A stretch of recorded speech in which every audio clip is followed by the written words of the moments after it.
I guess it's a 2-hour premiere from 8 with the drilling down, then at 9, the first episode to 10. So I'll be on at 7. When something like that happens, I'll be on at 7 for a little pre-show for a half hour or so. So on the premiere, I'll be on at 7 p.m. Eastern Time for a quick 30 pre-show when they do that drilling down before the main show. Okay, let me find everybody here as I look into all these lights. See who's aboard here. And there I am.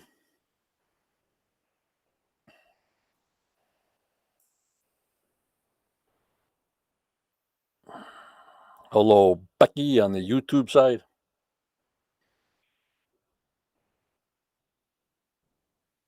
And of course, I have Judy from Canada on the line. Hello, Judy. Hello, John. Hi, everybody. Good to be here. It was a long night last night, but a good one. Yep. Hello, Barbara. Can you hear me? Can you hear Judy? And can you see me?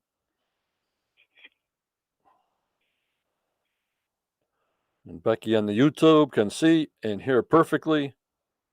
Beautiful. Good. Beautiful, beautiful, beautiful. Wait for people to pile in till I start mumbling, Judy. Okay. And, I haven't picked you up yet anyway. Yep.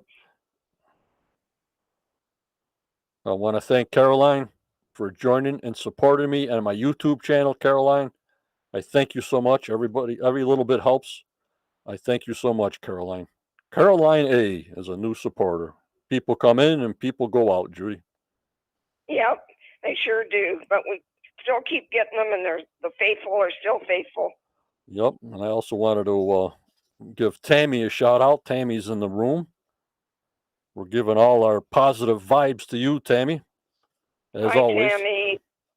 Good to hear that you're here. We always, our members give you the strength, I hope. How they give me the strength. I want my members to give you your strength, whatever you need, Tammy.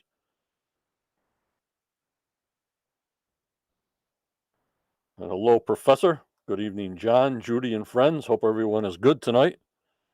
Yep, I still got a rock floating around in me, so I still don't know if there's any kind of Templar scriptures on it yet, guys. So who knows how long this thing will take. Well,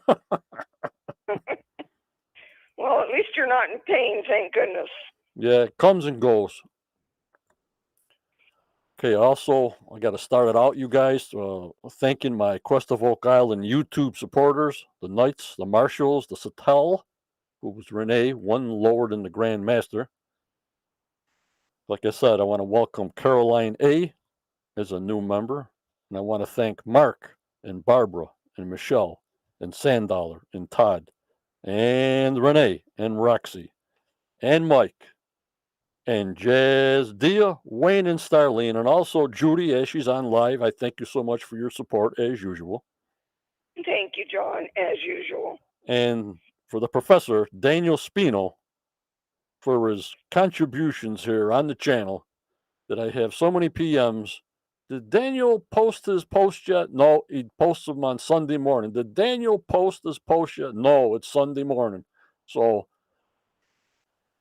mainly he does it on Sunday morning, and that's when he posts his unbelievable historical research for the Quest members. I thank him so much, Judy. Oh, they're always great. I can never wait for them, and it's great with my morning coffee in my mug. And Daniel says, at least it's not the 90-foot stone that's going through me. You got that right, Daniel. And Graham, hello, Graham from the UK, from across the pond. I thank you so much. And also, if you guys have anything that inspired you for this new season 9, please send it to Renee Tuttle on our group. Anything, whatever you're making, cooking, whatever you're doing. We got a image folder in our group that once we get a bunch of new ones, I'll show the world. And as always, we keep our comments and our observations positive and respectful.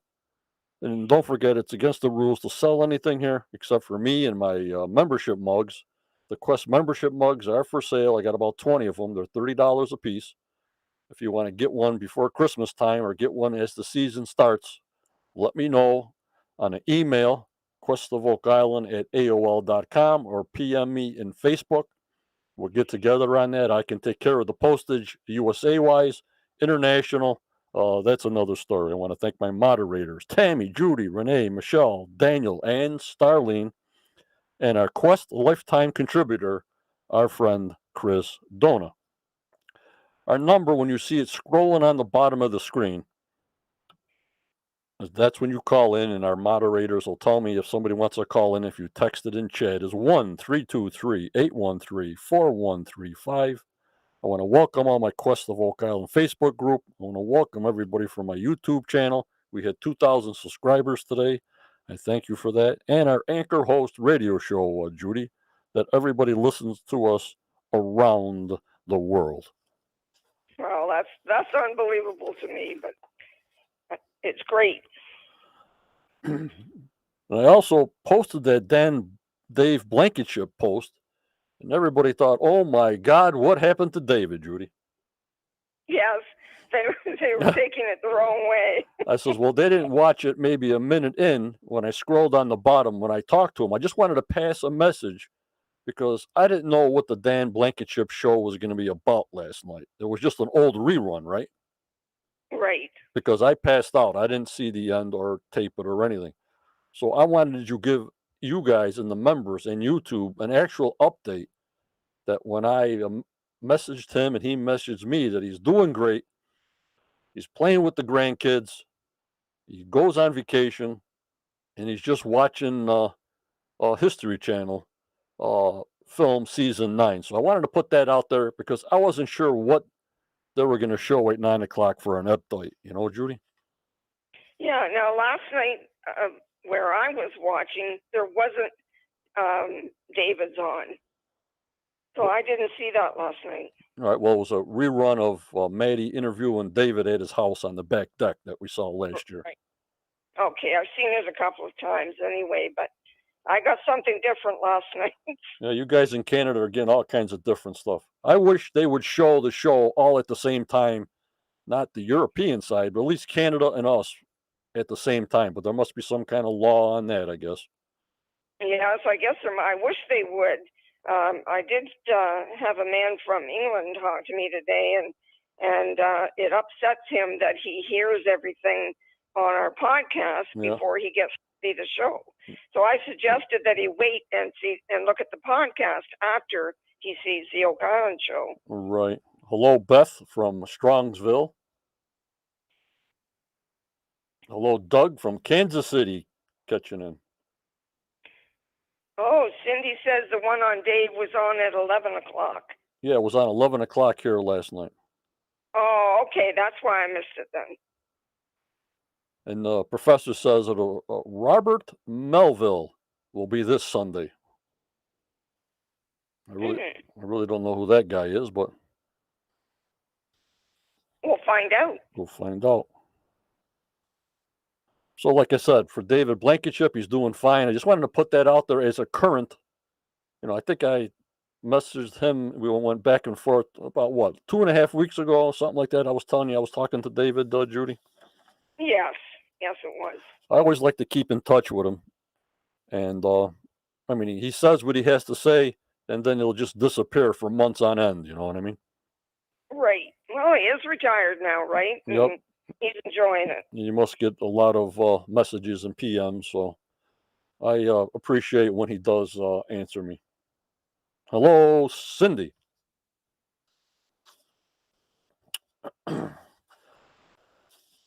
Alrighty. Well, tonight we're going to talk about the show we saw Tuesday night, the top 10 signs of buried treasure. And after Judy does her synopsis, we'll go through each one and see if we agree or disagree or just have a ballpark round table on what we actually saw Tuesday night. How's that sound, guys? Sounds good, John. And Douglas Grease says, so I hear they can't go near Smith's Cove. No idea. And Daniel, the professor, says Melvin had the largest amount of lots on Oak Island during the Revolutionary War. Well, Doug, as we get into it, they are dropping a case on in the money pit. So hang on, and we'll go through a lot of stuff tonight. And let me bring up Judy's picture here, so I can get her going here. Let me see, Judy. You know, Judy, she's on her second synopsis here, so we got to get her voice and her pace online because she's going to be one busy Judy coming up in 2 weeks. All right, Judy, your picture's up. When you're ready, go ahead. Okay, guys. Season 9, drilling down the top 10 signs of buried treasure. Tuesday night's 4 shows gave us a range of topics: pirates, Shakespeare's manuscripts, Templars, and treasure. I think there are some hints here about what discoveries we will see in season 9. Going to be an interesting year, so stay tuned. Now let's see what the top 10 signs of treasure are. Number 10, the money pit. Discovered in 1795 by Daniel McGinnis and 2 others, it is a shaft with layers of planks every 10 feet down. And then number 9 is the 90-foot stone. At the 90-foot level, they found what we call the 90-foot stone. Written on it were symbols, when translated, read, 40 feet below, 2 million pounds are buried. Daniel's descendant, Joan McGinnis, tells us 3 chests were found here, and she presented the team with a 500-year-old cross, golden cross, from David's chest. When the 90-foot stone was lifted, the money pit filled with water, ending the search. Number 8, the stacked chests. In 1804, while digging the money pit, 2 chests, one on top of the other, were drilled into. They proved to be made of oak and metal. The money pit then collapsed, and the chests were never found again. Number 7, the Pit Blado pocket find.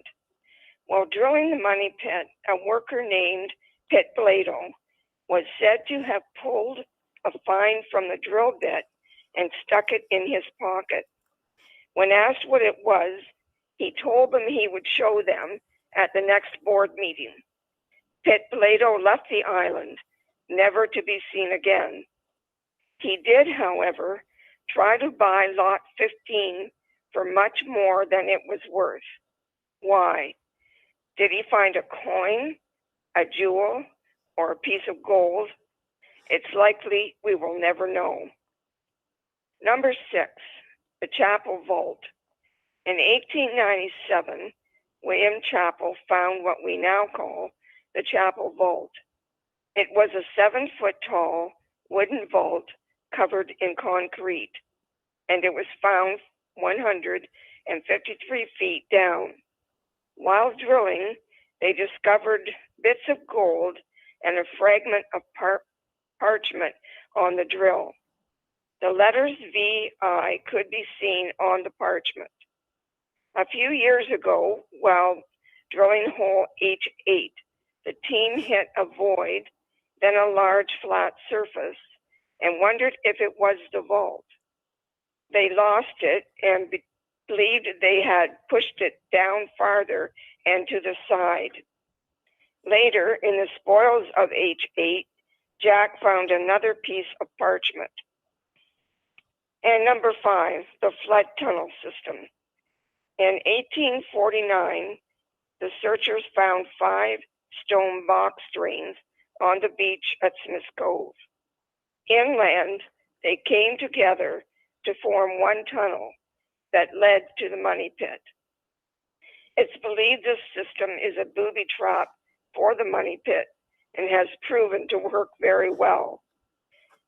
Because of Robert Dunfield's massive dig, the money pit and the booby trap system were lost, and the fellowship has been unable to find them yet. Yet, guys. Number 4, the Anthony Graves enigma. In 1857, Graves bought Lot 8 and built a home on it. While metal detecting there in 2017, Gary found a brooch with a garnet stone that is believed to be 500 years old. Graves often bought goods with Spanish coins, and he died a wealthy landowner. Did he find the treasure? Number 3, my favorite guy, the mysterious wealth of Samuel Ball. Born a slave in the 1700s, Samuel escaped at the age of 11. He joined the British military and earned his freedom. In 1786, he bought Lot 25 and built a home. He became a wealthy man. Did he earn his wealth while working for the military, or did he too find a treasure? And number 2, the gold shiny objects in hole C1, guys. In season 3, the fellowship found a large cavity at the bottom of hole C1. Putting a camera down the 6-inch hole, they see what looks like 2 gold objects. Later, they opened the hole larger, and Mike Huntley dove into the cavity, but was unable to find the 2 objects. He did, however, find 3 different gold objects. Because of poor visibility, the dive was halted. Is there gold at the bottom of C1? And number 1, the silver lining. At the end of season 8 in 2020, Dr. Spooner gathered water from 12 wells in the money pit area. After testing, Dr. Spooner informed the fellowship that there is a Gerhardt dump truck load of silver down those wells. Marty said, "This is the biggest find so far, and it's pure science." Are these 10 finds a hint of what the fellowship has found in season 9? We will soon find out. So stay tuned, everybody. Very, very professionally done. Very good, Judy. Thank you, John. Thank you. And basically, this tells you the whole seasons, like from 1 to 8, exactly what they're filtering off of. You know what I mean, Judy? Right, exactly. Yeah, it's quite a show last night, really. Alrighty. Very good, Judy. Thank you, John. Alright, let me take these pictures off here. Go, Judy, go, they're saying. Thanks, guys. Well, like I'm saying, your synopsis here is everything that we've gone through for the past 8 years. You know, why they're looking over here and why they're looking over there and this and that. You know what I mean? Yes, it put it all together really nicely. And I think they've done it for a reason, because I'm wondering if in those areas they have found new things in season 9. And they don't mention anything about the McGinnis Foundation, which I find a little strange, but that's only me. Yes, they haven't brought that up for a while now. Alrighty, let me get this off here. Hold on, Judy. Oh, Daniel, thank you very much. Daniel says Robert Clotsworthy is looking over his shoulder. Now that's a compliment. Hello, everybody that came in on the YouTube side. Now what I want to discuss on an open discussion, because you guys are the group You members are the group. I'm just a communicator for you guys to listen to what I have to say. Either it's a negative or a positive. That's all up to you guys to determine if you want to believe something or not. You know what I mean, Judy? Yes, exactly. And we like to hear from them too. Yep. And hello, Tom Burns. Welcome. Hello, Starlene. So, what we're going to do first is we'll go with number 10, the money pit, and we'll work backwards like they did.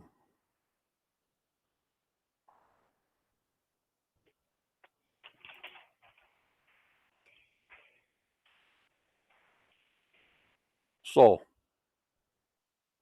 they say the money pit. That's one of the top 10 signs of buried treasure.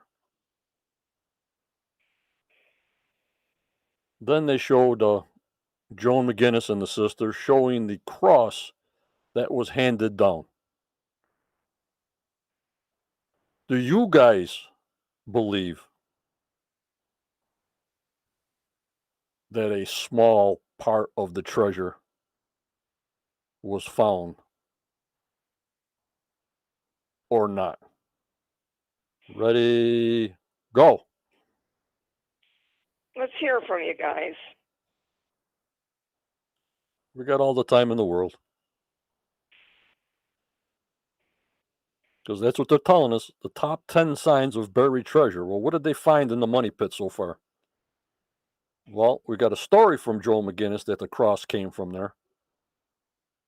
Those three chests, and I often wonder if they were a distraction from what's below, but I don't know. Nope. Starlene says it's a decoy. Yeah, Starlene, I think so. I think also a decoy, Judy and gang.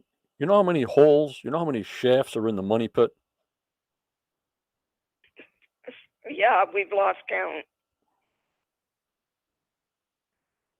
We lost count. Thousands of holes, 45 shafts. And even though I'm saving the silver spooner to the end, none of these drills, either the sonic testing drills and all the drills I use, when they make the sausage and put the dirt on the table, Judy, Uh-huh. none of them came up with silver. None. Didn't see one bit of silver in all these holes. I mean, actual silver, even though he says there's a truckload of silver in the money pit around C1. None of those drill holes. It's impossible they missed it every time for 225 years. Either that or did that silver seep into that at some point?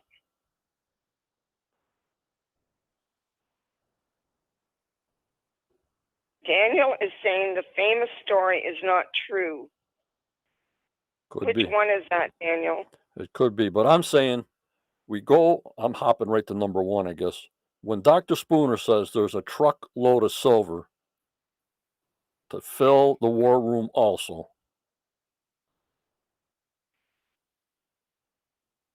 that's the measurements he's getting through the water samples. Could it be all disintegrated completely down to nothing because all these drill holes never came up with any kind of silver ever? You know what I'm saying, Judy? Yes, yes. I've never heard of it till the end of last year. Right. So that's what I'm saying. There's not a big pile of silver in one spot that they're going to hit the drill and they're going to come up with a bunch of silver that I don't think. I wish they do, Judy. But if it's that big of an amount, we've seen shipwrecks with all kinds of big bars of silver that are still viable, but that's in salt water. I have no idea if it's buried underground, how long it takes them, silver, I'm saying, to break down. You know what I mean? Right, exactly. And Tammy says, what about when Marty put the coin in the well and it moved? Couldn't that have happened with the entire treasure? or whatever is down there.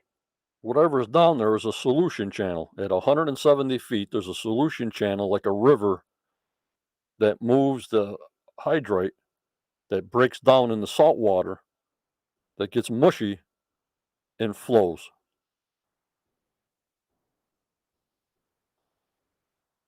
And Daniel says the original money pit fountain story, it was recorded in one source saying Samuel Ball was there too. Yeah, I heard that. Yep.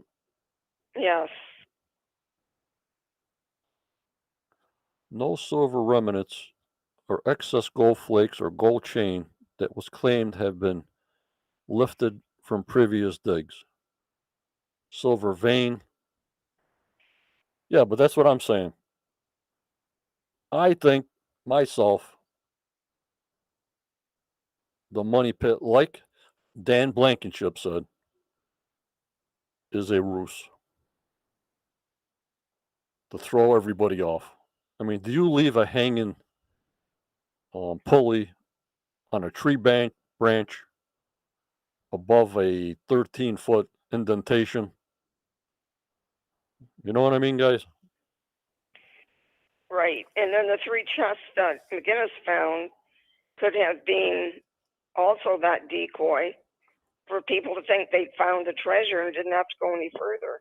Yup, and like Joan said, that she might have thought it was 3 sacks. So I don't know if she said the 3 chests on TV, but I think she told me it was either 3 sacks or they divided it up 3 ways. You know what I mean?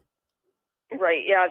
She did say chest on the show, but then when she was on our show, she said she thought they were bags. Yep. And Tammy says the swamp is the key. So as far as we think, you guys, we think the money pit is a star area for where the treasure still is, or it is not.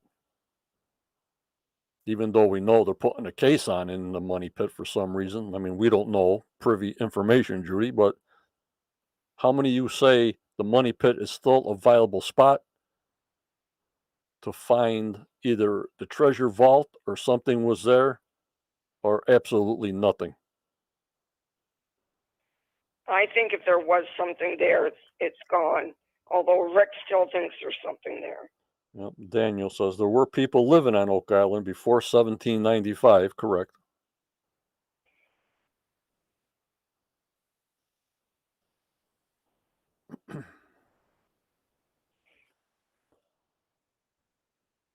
Could have something. Yep, Tammy, the other Tammy, I'm curious about the clip of Marty mentioning Spanish gold.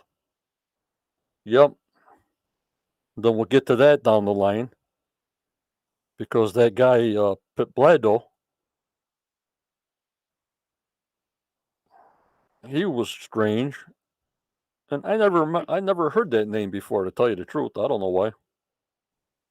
I kind of remember the story, John, but the name seemed new to me. And Caroline says treasure is in the side channel. Vault is in another part of the island, as per Aaron, Michael, and Oliver. Hello, Crow Road. When will it be found? Oh, no idea. Daniel says there's still something there. Okay, Daniel. Something there on the island or in the money pit? Money pit. The money pit. You up, Kevin?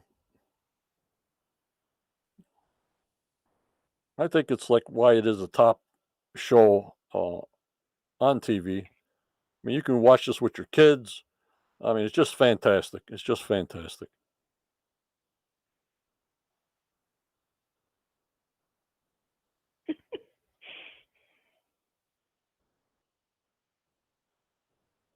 Dr. Pepper, Douglas. Yes. All right, number 9. The 90-foot stone. What do you guys surmise on this thing?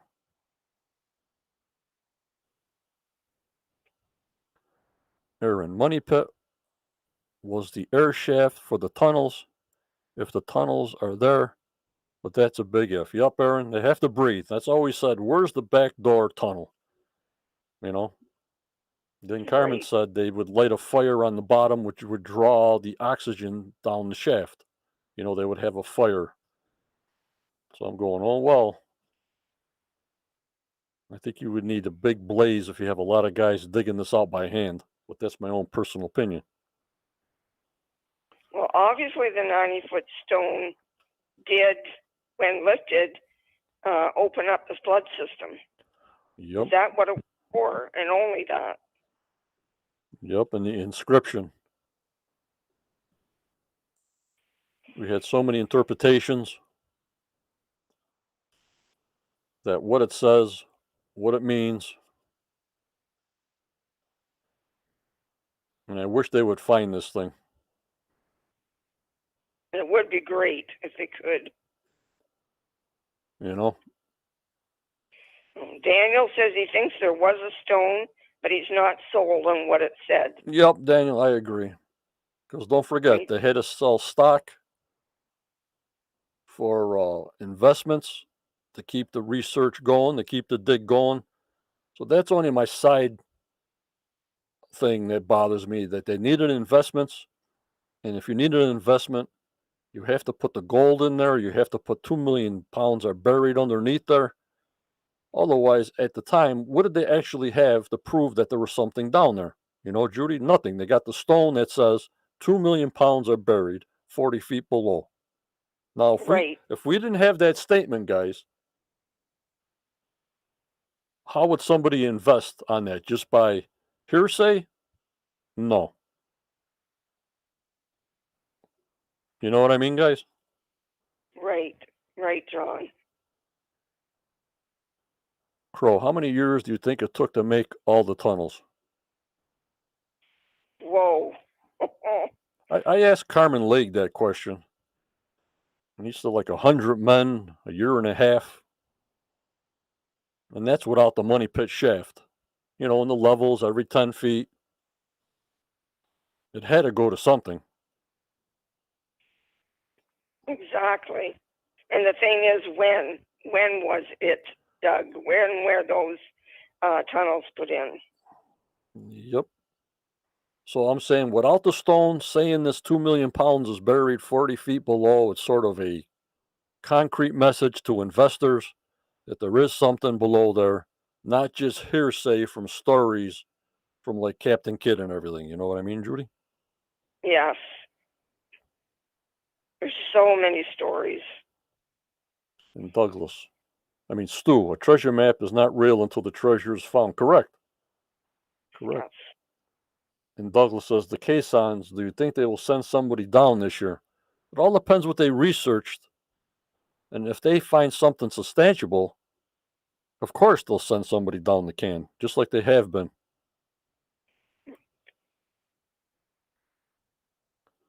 Now I got number 8. The stake chest. In 1804, while digging the money pit, 2 chests, one on top of the other, were drilled into. They went through oak and they went through metal. And then all of a sudden, the floodgates opened, I guess.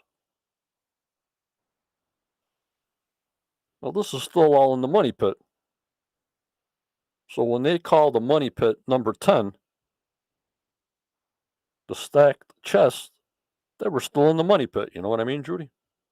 Yes, that confused me, so I hope I got that right. If anybody else thinks I don't, then please let us know. Settlement in Newfoundland has had 3 ring and radiocarbon dating to show the Viking settlement to have existed in the year 1052. Yep. Yep. Yes. So if someone had, if they had something linked in some way to talk, some way to Oak Island, someone had a head start. Correctamundo. Correctamundo. Daniel says 1500s on a man-made tunnel, but natural caverns were used long before that. Okay, Daniel. Yep. But see, Judy, when they're saying stacked chests, well, that's still in the money pit at number 8. Okay, all righty, good. Okay.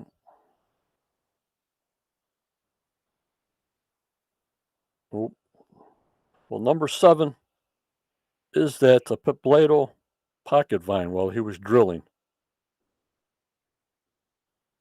That was kind of weird to me. Yes. What did he find? Obviously, he wanted that lot pretty bad. Yup, because he wanted to buy lot 15 for much more than it was worth. But then another strange Oak Island possibility is what the heck did he find and where is it? Did he hand that down to his family or whatever? You know what I mean? And like I said, it's likely we'll never know.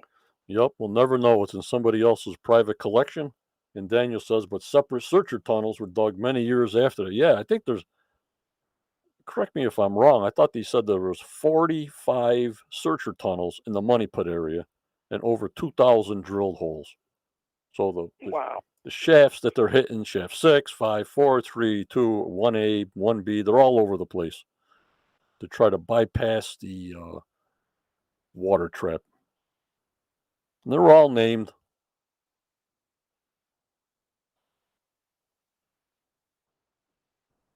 And Douglas, I have a good question. If they find something on the ocean near the island, can they pull it or dig it out? Or do they have to leave it since it's not part of the island? Well, Laird said they can get a permit to go off the island into the ocean.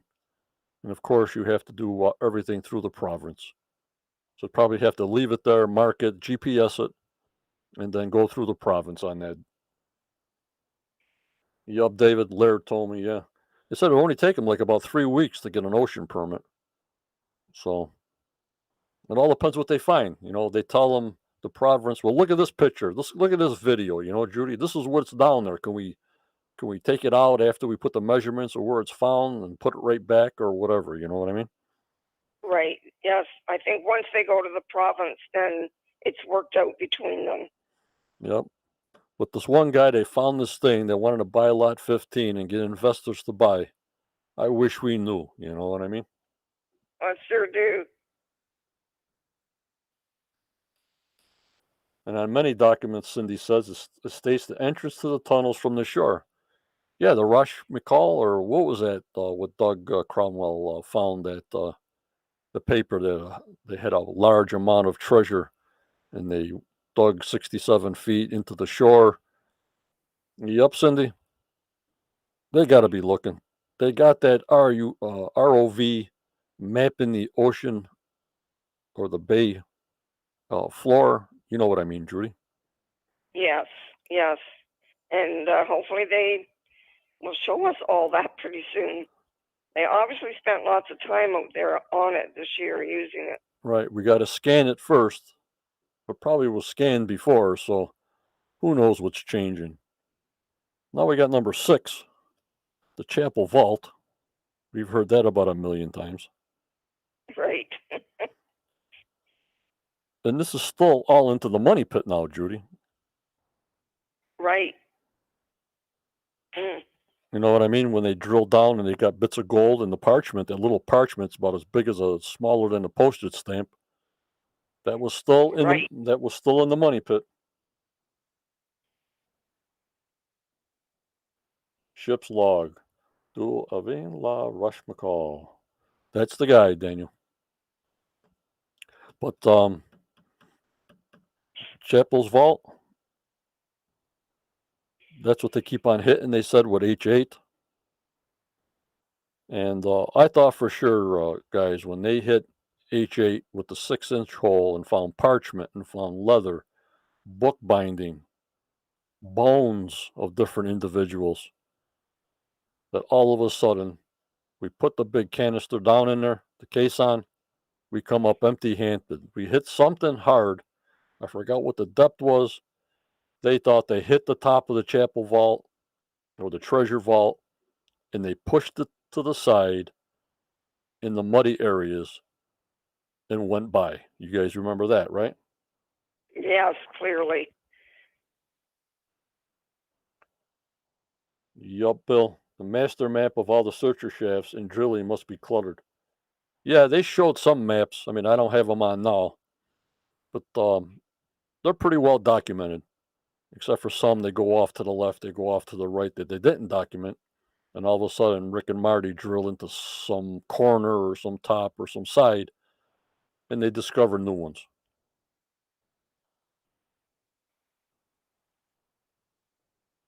Everything's guarded up there, Douglas. They don't have to worry about that. I'm pretty sure they got cameras all over. I mean, they're not going to tell us that, but they would, Judy. Oh, I think so. I think it is watched closely. Plus, David lives there year round. Right.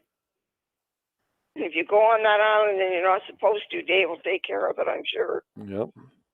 So, Chapel Vault, we heard a lot about that.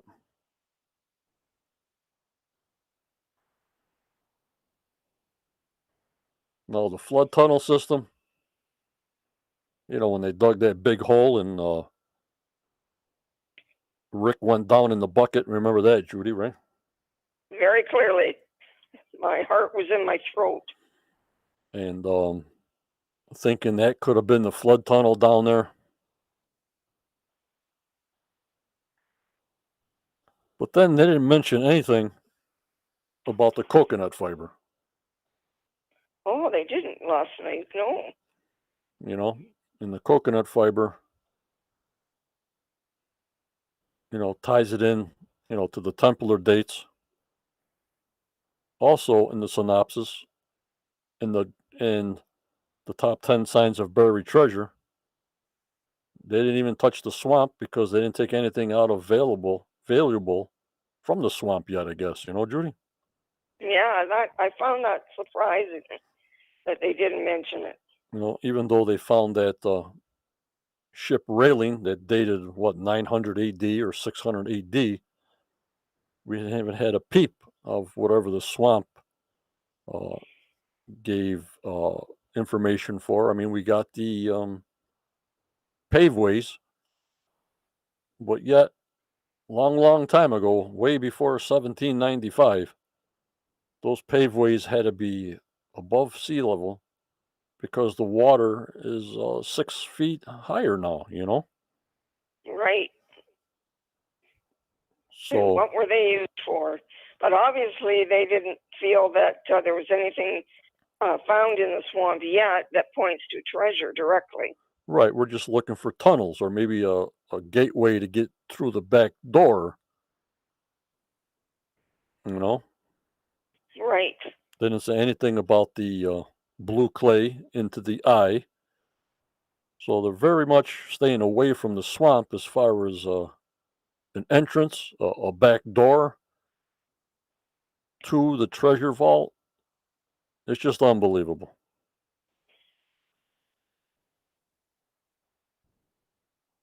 In Douglas, yeah, that man made swamp is the key to the door. It's the best camouflage. Yeah. And it just drives me crazy, Judy. Drives me crazy. It does. Davis says it's the eye, I bet. And I know you think the eye is important, John, as do I. But I also think the mercy point is. Yeah, but as far as the top 10 signs of buried treasure, the swamp didn't make the top 10. That's all I can tell you. No, it did not. Well, like I always tell the members, in my own opinion, either they're not digging deep enough or you're in the wrong spot. That's all I can say. Right. Right. After 235 years, you're digging in the same spot. And if you can't open it up, that's another problem. If the province won't let you dig a 140-foot hole and 200-foot deep, then you have no choice to put caissons here and there. You know what I mean, Julie? Right. Exactly. Hopefully this year they will go deeper. Get right down to the bedrock until you can't drill no more. Then bring the thing back up. So the flood tunnel system, you guys know they find the angled stones when they had Smith's Cove apart and the coconut fiber. When they said the beach was full of coconut fiber for the filtering system when they first found it, Judy. Yes, and they certainly found enough of it. And it shows us that whoever did that was from somewhere else, Yep, because coconut fiber is not found on that island. yep, exactly. Now this Anthony Graves, I wonder if Laird has a map. They got to have a map of where his house actually was and his foundation. I think they have mentioned it, and it seems to me they have pointed it out, but I can't remember exactly where. Yeah, because he bought lot 8 and he built a home on it. Right. And that's where Gary found that brooch to be 500 years old. And this guy Graves bought goods with Spanish coins. Well, what the heck does that tell you? Where you getting these Spanish coins from? Right. Right. He had to have found something. Samuel Ball paid with silver. So that can be part of the thing they're looking for also. Samuel Ball paid for his lot, like what did it say, 8 pounds of silver or something like that. Right. So I was thinking, well, they're saying Graves bought goods with Spanish coins. So the Spanish coins have to be silver and gold, both, I guess. You know what I mean? Yes, I think that's what they said. But and it never, nobody ever nobody ever had raised eyebrows when these guys came off this island, no causeway. They got in their little boat, went to the mainland, and buying things with all these coins and silver and gold. You know what I mean, Judy? It just doesn't make sense to me. It just doesn't tie into my brain.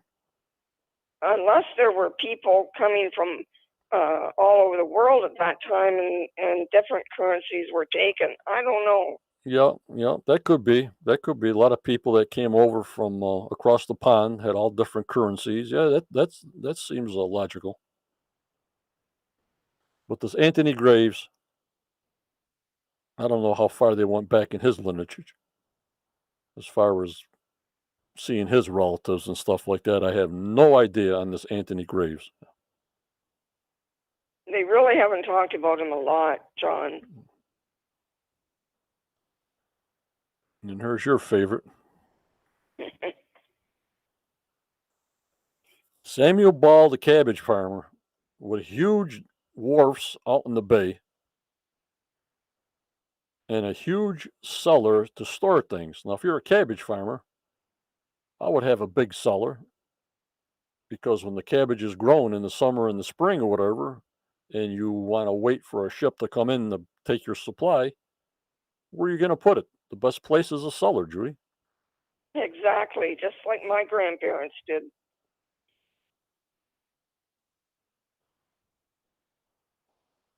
You know what I mean? It's like if you're a farmer, you need storage, just like the farmers up here. They got big barns to store hay and straw. Well, he had to have a big cellar to store cabbage, because Exactly. who knows when the ships came in to get this stuff. You know what I mean, Judy? Right. Yeah, I'm sure he had to have a good load before they would come and get it. Right, and it's like you're not gonna have, say, an acre of cabbage, and a huge ship comes in. What, you're just gonna put a little bit of cabbage on the ship and he leaves? No, you want to fill the whole thing up, not the whole thing up, but have a huge harvest ready because what do they come like every maybe 3 months or 4 months? Maybe I have no idea, but they had to have some kind of schedule to get this cabbage out of there. You know what I mean? Right, and that's probably what they did. You know, well, we'll see in 6 months or, the next growing season, or they knew when to come at the end of the season if he had all these lots full of cabbage, because we know he cleared a lot of land to grow a lot of cabbage, Judy. Yes, obviously he did. And And, let's face it, if he made his money off that cabbage, then he had to have had good crops. yep, a root cellar, yep, Caroline, yep. Then they found that button, that officer's button or lapel pin. So he had some connections with higher ups in the military. just like anybody else would have friends of all issuance. You know what I mean? Right. You would know the guy that fixed the hoofs on the oxes. You would know the top major in the military and the British from all the people that have been going on this island. You would know a whole bunch of different people. Stu wants to know, where is his wealth now? I'm assuming it went to his immediate family at the time and passed on down through the centuries. Yep, and then it ran out because Right. when he had his other relatives on the show, they really didn't know, where the wealth went, but it had to be distributed, as Judy says, as the centuries and the decades went down. Money just flies. So, For sure. and look at this picture of his cellar now, and I tried to get a picture, but I lost it, of what Laird dug out. Oh my lordy forty! It was a huge cellar. Very big, yes. And Barbara says, "Didn't Gary say that this was his favorite lot?" Yup, found a lot of stuff on this lot. Alrighty, guys. Samuel Ball. Number 2. Of course, this is my pet peeve. Aaron probably made sauerkraut out of the cabbage. Sauerkraut is a big thing on the South Shore. Probably was even bigger back in the day. Sauerkraut. Yep. Yeah, I'll bet it was.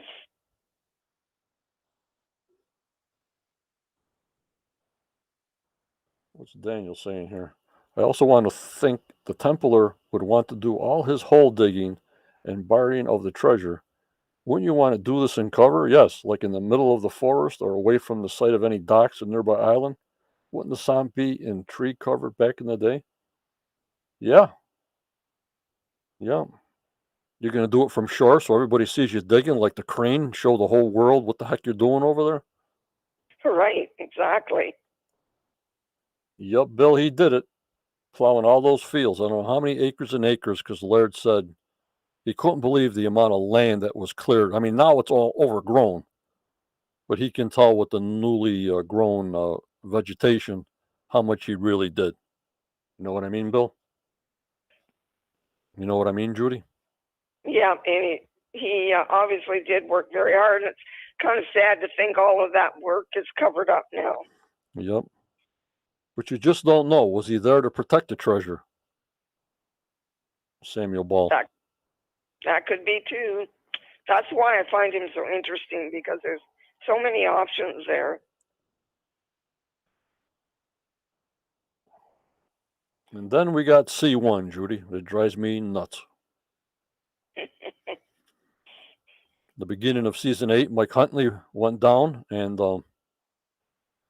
photographed a couple more gold triangle objects into the walls. You guys remember that, right?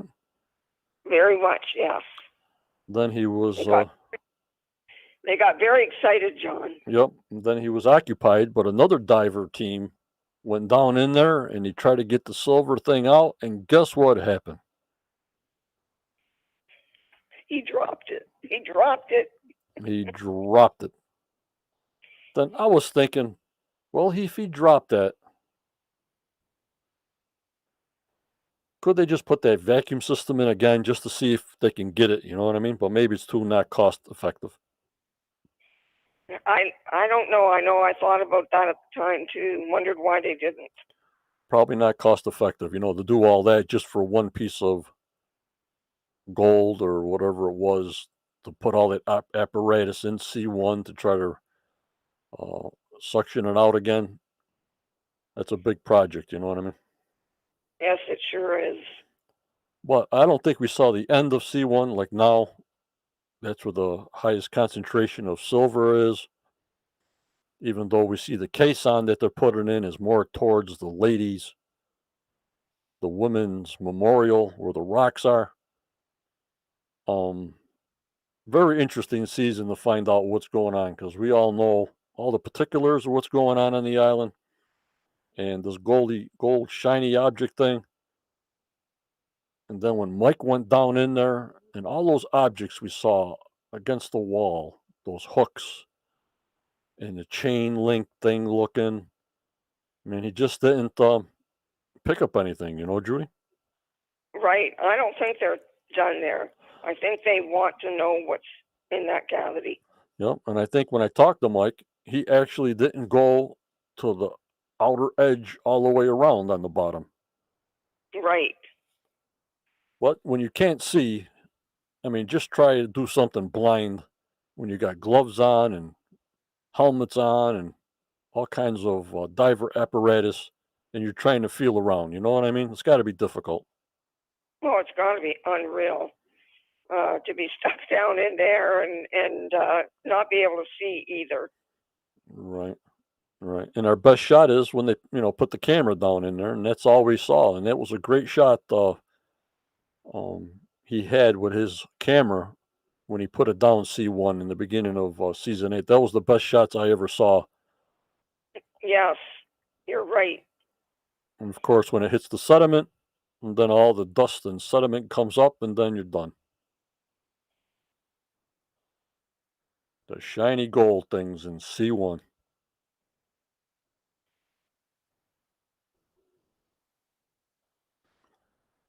Ready in the last one, guys.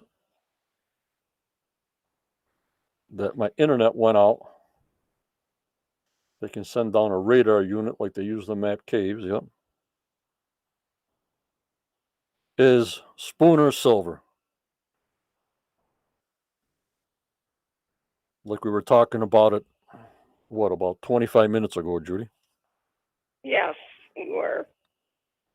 Again, like I say, they had so many spots on the money pit that no silver was ever brought up. Could this truckload of silver be all disintegrated down to nothing? Possible.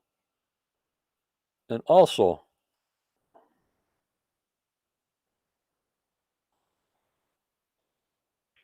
let me show you this. Hello, Curtis. How are you? Thanks for coming in, Curtis. You're the man.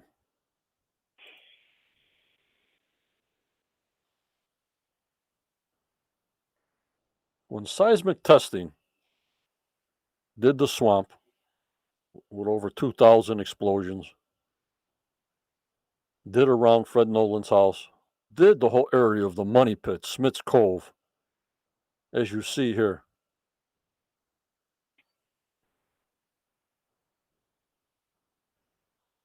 They never came up with an anomaly, except for the ship anomaly in the swamp. You would think with this new high-tech information that we are now overloaded with data, Judy, Right, we are. that this system is liable for finding a load of silver or an anomaly. I guess they found a little anomaly below H8. But you would think with this new technology on the sonic, or what was it called, seismic testing with all the little explosions, that this, if anything, would have shown something out of the ordinary if it was down there. Do you guys agree with me? I do agree with you. I'm wondering if someone had said that perhaps the silver has all broken up and maybe that's why it didn't show up, but I don't know. Right. Don't know, John. Right, but I'm saying if you're dropping a caisson down there, you're not going to go down there and sift silver out of water particles. You know what I mean? Right, exactly. You're going to go down there. You want some spendables in your hand, Exactly, John. And then Barbara asked me if I was watching this one show. It was in between before I passed out at 11 o'clock.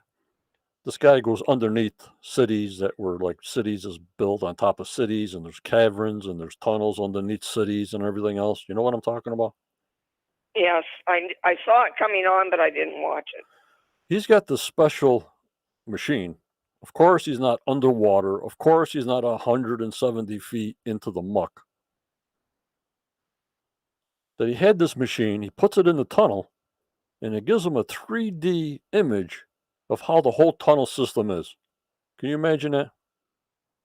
Wow, that's amazing. Like Stu says, they can send a radar unit down there. They wanted to do that, Stu, on Carol. Maybe they tested in the wrong area of the island. You notice where they're all at. They're not on the west part. They're not west of the swamp at all. They're all on the Money Pit side, as you can see. Yep, Barbara. But this guy put a 3D photo scanner, radar, 3D camera, whatever you want to call it. He set it up on a tripod, like I used to do surveying, Judy. Okay. He's in a cave, and he don't know nothing. The cave's not mapped out at all. You just got your flashlight and your headlight on your helmet, and you just keep on walking, crawling. This thing he set up, it does a 360 on top of this tripod, and into his laptop or the monitor comes out a perfect directional 3D model of how the tunnels are in that area. Can you imagine that? Wow, that's unbelievable. Maybe they need it on Oak Island. But it's not underwater. It's not 200 feet underwater. You know what I mean? So I don't know how water depth would affect it, or salt water. You can't put the camera down on that. It's like a camera. It's not waterproof. You know what I mean? Right, exactly. And I guess this is something they wanted to do in 10X. They wanted to resupport 10X because it's falling apart. Reline it. And they wanted to put some kind of radar detection system down at 180 feet in 10X, as long as it's dry. I don't know how it's going to be dry, but it's got to be waterproof. And actually turn it on and get the anomalies at 180-foot depth. Instead of being on the surface of the island, have something down at the 180-foot depth and circle around and see what they can find. You know what I mean, Judy? Yes, that would be great if they would do that. If the guys find a skeleton, would they be able to show it? I've seen bones that I understand is okay, but would the network allow them to show a skeleton, or will they edit it out? No idea on the provinces or laird's situation on that. I think if it's an old skeleton past 600 years old, or what is it, 300 years or something, I don't know. But obviously they'd have to go through the province and laird and document everything, because it'd be that one guy, Kessler. I think they never found him, so his bones are still down in there, Judy. Right, yeah, so they might consider that and not show it. Right. I know skeletons are shown all the time on other documentaries, but I guess it would be up to them to make up their minds what they thought was best. Right. If they think it's TV show worthy, they'll give us a good shot. And Caroline says some kind of LiDAR. Yeah, but underground. So I would like it if they used 10X and had some kind of LiDAR below 10X in the 180 depth and below, because that's where the virgin soil is, Judy? Right. Right, John. Great idea. Forget this on top of the earth finding surface finds. The stuff we want is below ground. And I saw a picture of a Templar tunnel that they built near the city of Accra in Israel just yesterday, and the temples or the tunnels that they built were unbelievable. They were more than capable of doing all of this. Very capable, yep. And when I was watching that part of that show before 11 o'clock, they said, well, they dug all these tunnels out with hand tools and stone chisels. How the heck you do this? Because they said some kind of climate change happened, so everybody in Turkey went underground. I don't know how they do this stuff. It's unbelievable. I don't know either. When I looked at this Templar tunnel, I just can't understand how they did that, John. Yep, it's just unbelievable. And just imagine how they did the castles and everything. I says, it's just unbelievable architecture. Unbelievable. Yeah. And there's just thousands of tunnels in Europe that the Templars built. And Richard said, keep chipping away. Treasure is very near that area, John. Cheers from Rick, North Shore of Canada. Yep. I mean, we only go by what the show tells us, and the rest is all speculation. But this is what we do. This is what our group's about. We put our heads together. I mean, we're more fan based. I mean, I get smoke that comes out of my ears sometimes, but otherwise, I'm a very simple guy. Show me a photograph, show me something simple. I don't go way into detail on a lot of stuff because that's not my thing. We have people here that are detailed and can answer anything you guys want, but I'm not that way. That's why we have a bunch of people have different ideas, good or bad, and it's up to you guys to determine whether you believe it or not. Judy? Yeah, exactly. We do have some pretty great people out there that give us lots to think about. Yep. Daniel's one of them, and he says whole cities and colonies have been found underground. Yeah, Daniel, this is what this guy, I don't know what the heck his name is. It's on the History Channel, Underground Cities or something. Barbara. I said, well, let me take a look at the first 15, 20 minutes. Then I passed out. This machine showed everything. I mean, once they did that, they can map it out and actually go into a tunnel from thousands of years ago and actually know where you're going instead of going with a flashlight, making a map on a piece of paper and not knowing where you're going. That was unbelievable. And that's when I thought about 10x. Put something down in 10x. The hole's already there. Get to a level of 180 and just leave that thing on for about 3 years straight. Right. Hello, Cam. You know what I mean, Judy? Yes.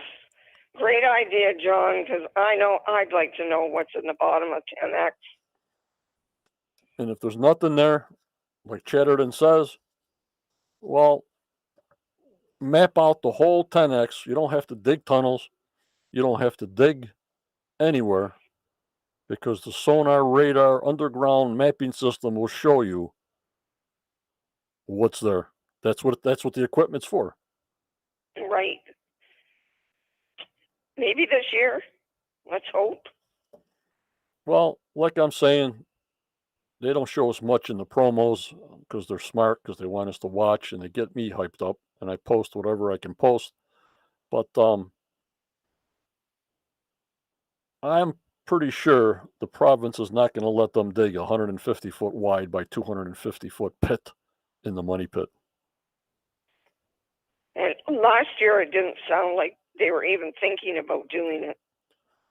And I don't think also they can put a cofferdam into the swamp. That's my own personal opinion because I think they would put that cofferdam in and see if there is actually a partial or whatever ship is in the swamp. But they have drilled out the swamp. They've had all this seismic testing in the swamp that you've seen on the show a million times to show you the anomaly. They know where it is. They drilled on top of it. So they know what they got as far as an anomaly. That's what, 50 feet below the surface. Right. Right. Yet it still sits there because there's got to be some kind of regulation. Because if I own the island, of course, then you have all this historical mumbo jumbo you got to go through because it's a historical island. If somebody gave me a picture and I paid for the seismic testing and it shows an anomaly of a boat on my land, well, drain the swamp again. Let's see if I got a ship in the swamp. Very simple, black and white. Right. You know what I mean, guys? I agree, John. I don't understand why they haven't done that unless, as you say, the province won't allow them.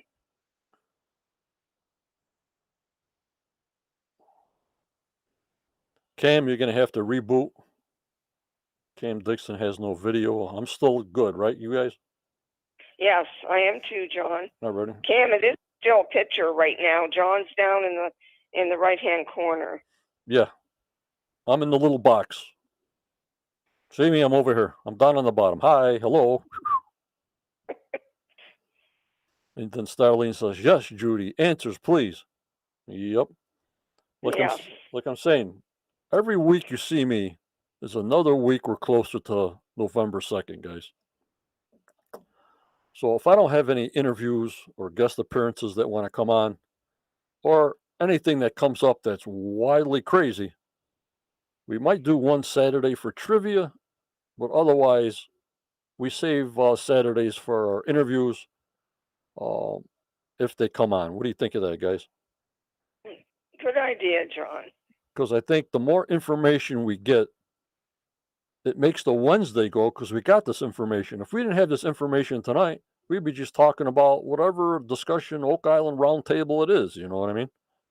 Right. Yes. At least I know it's repeats, but it's given us a path to go on tonight. Yep. It's like, okay, they're giving us you sort of read through the lines. What kind of direction are they showing us? You know, the Templars 10 finds. Now, next week, the Fellowship's 10 most finds. And now the Treasure 10 most finds. It's nothing that we didn't know about. It's like a refresher course. But if they're thinking this, we're thinking that. And it's just going to be interesting. You know what I mean? Right. Hey, John, I want to tell the guys what happened last week. I don't know if any of you noticed, but the synopsis that I read wasn't from the same show that you all watched. I got a different show than you did, and you watched the top 10 Templar finds, and I had the top 10 finds that we never got to see. So that's why the mix-up last week. And at least it made John laugh. So yeah, I had tears in my eyes. I says, well, let's go with it. This says it's too late now. You know, she was reading the synopsis, and because I could have wondered why wasn't the top pick number one the Lead Cross? I'm going, wait a minute, we're not even talking about the Templars.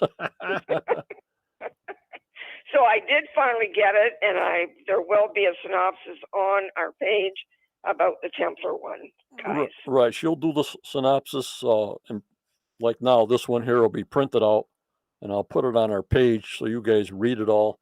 The people on YouTube that are in my paid channel, they get it all prior, but that's the paid side. You know, they start at $2.99 a month, and it helps out a lot, even though YouTube takes 30%. Like I said, I have my mugs available. I don't think anybody wants any this year, but we'll have them. They're $30 a piece. USA postage, I take care of them. If you want to see my face on a mug, and if you belong to the paid YouTube side, there's different levels. You can get up to 30% off. Or if you're the highest Quest of Oak Island YouTube member, all my merchandise is free to you. So that's what my offer to that. And I also have a Discord channel that's for the paid members. But we don't have that many. So I appreciate everybody that's been with me on the paid site. Some are hitting 8 months, 7 months, Judy. So that's very, very good. I appreciate those guys staying with me. Yes, for sure. It's a big help, guys. And Tammy, you don't worry about it. We're here for you to support you. Yes, it's our turn to help you out, Tammy. Yep. And how long the season? I think the season's what was it, like 24 episodes last year, I think it was, Judy. Yes, I think Douglas is asking when do they actually do the work. And usually they do start in March, and the Canadian guys, I think, did this year, but it was much later that the American guys were able to get in to Nova Scotia. Right. And they were used to the COVID, Douglas, because they did this last year. You know what I mean? Right. So they knew what they were up to. But then if they close off the border, well, look at Curtis. Look at this one. Curtis, I look at your face on my coffee mug every morning, you poor guy. So So do I, John, every morning. You must go into shock and makes you want to go to work after you see me, Curtis. But like I'm saying, it's great to get this kind of information because we made it from when the show ended till now. I thought we did a good job, me and Judy and the gang here, and on Facebook and YouTube. I try my best. Judy tries her best. And I hope we're entertaining in some way. I hope we're new in some way. And that's how I want my group to be different. You'll see a lot of pictures on other groups, I guess, that have the same pictures from the same groups over and over and over again. My group is different. You guys are intelligent. You know where to go to see other pictures, other photos. I mean, our group is very knowledgeable of what's going on, Judy. Yes, they are, John. We have a great group. I treasure them very much. Douglas says you do great, my friend, and you do, John. Right? Because I want my group to be unique. I want my group to be different. And that's why a lot of things, like when I first started, people always want to come on my group. They want to sell things. I got to delete them. They got live shows. I got to delete them. They want GoFundMe pages. Delete them. So I just put a blanket thing out there. This is how strict I'm going to be. People don't like it. Well, that's the way I am. I love text. I don't like a lot of cartoons. So if there's a lot of big emojis, huge emojis, we do accept small ones. But the big emoji cartoons, I'd rather not have them. I'd rather just have people talking to each other in text. It's nothing against the people that like big emojis. I mean, you can go to my Quest of Treasure with fantastic photos on it and put anything you want on that.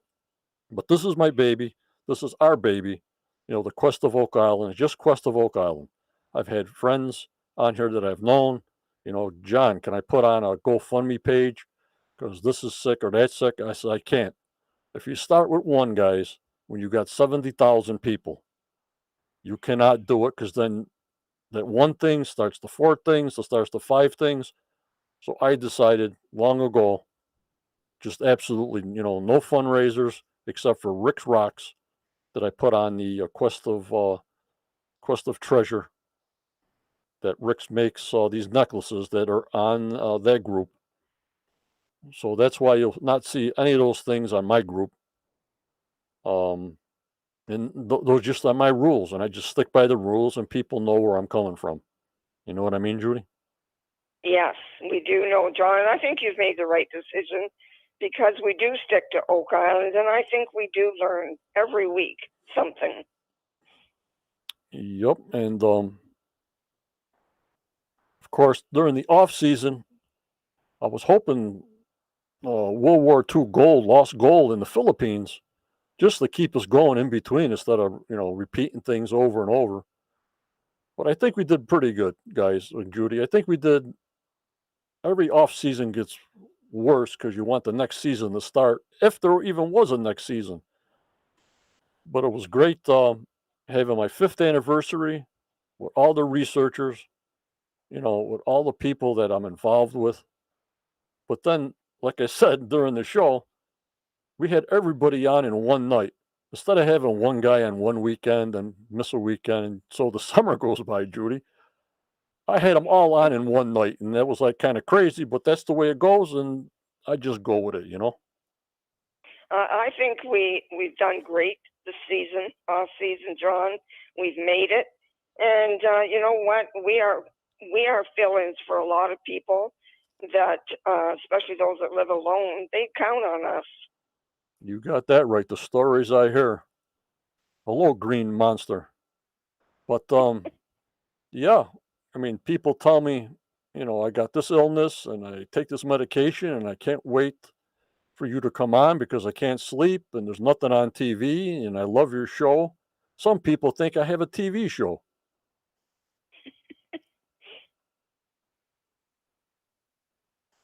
You know what I mean? Right. Well, it comes across as one pretty much, Yeah. doesn't it? It's like, John, what channel's your TV show on? ABC, NBC? I says, oh my lordy, these PMs I'm getting. Alrighty. Well, Judy, I'm not going to put the phone number on. We've been on for about 80 minutes. Not unless somebody wants to call in. Let me see here. I got to put it up just in case, Judy. Okay, John. If you want to call in, then please tell us on chat. Yep. And I appreciate every which one of you guys because this is your group. This is you guys, you know. And we got the experts for you to see, and you guys know where to go to get other information. So I have no problem with that. We really have become a family, John, and I think we tend to converse as a family. We're comfortable with each other. Right, but I don't want it to be put across that our family's so tight that nobody else can join. I want this to be an open relationship that anybody that can come in and say, "Well, no, I can't talk to John because he's always talking to Judy and Tammy and the professor or Starlene." Anybody can just jump in. Don't be afraid. Look at Judy. Judy's on the phone talking to me. I don't tell her that we got thousands of people in Europe and Sweden and Newfoundland and Argentina and Brazil and Puerto Rico. We're all over the place. Right, Judy? Yeah, and you know what? You do get used to it. I was a little nervous at first, but I'm very rarely get nervous now. But I'm comfortable with you, John. Yep. And I mean, Judy knows the figures. Judy knows how many people we reach and everything. In the beginning, yeah, you want to make everything not perfect, but we have fun. I don't edit anything out. People that come on live, if you watch, we make mistakes or uh, people say, well, the cat jumps over the coffee table or something like that. That's all on there. YouTube Live. When are you going to download to YouTube Live, John? It's on YouTube now. It's live. You know what I mean? It's not that we download it. It's there for everybody to see. Right. And people keep watching, John, so that we're doing something right. This guy, let's read this there. TT on YouTube. I didn't pay you any attention until you had that great show, and you're doing great. I watch because I love Oak Island mystery, and everyone here does, or I wouldn't be watching. Thank you so much, TT. I love it. Thank you. I didn't pay you any attention. I love it. You guys are the best.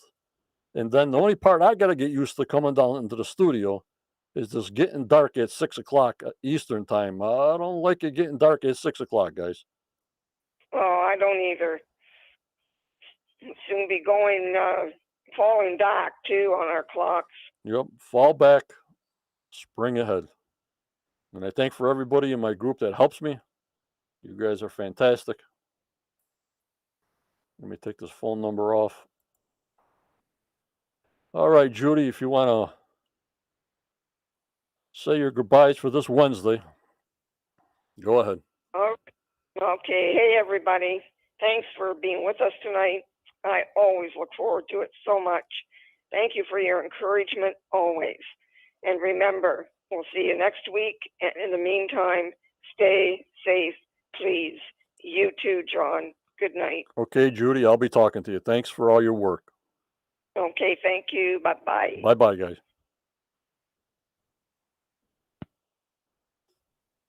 All right, guys. Judy did a fantastic job.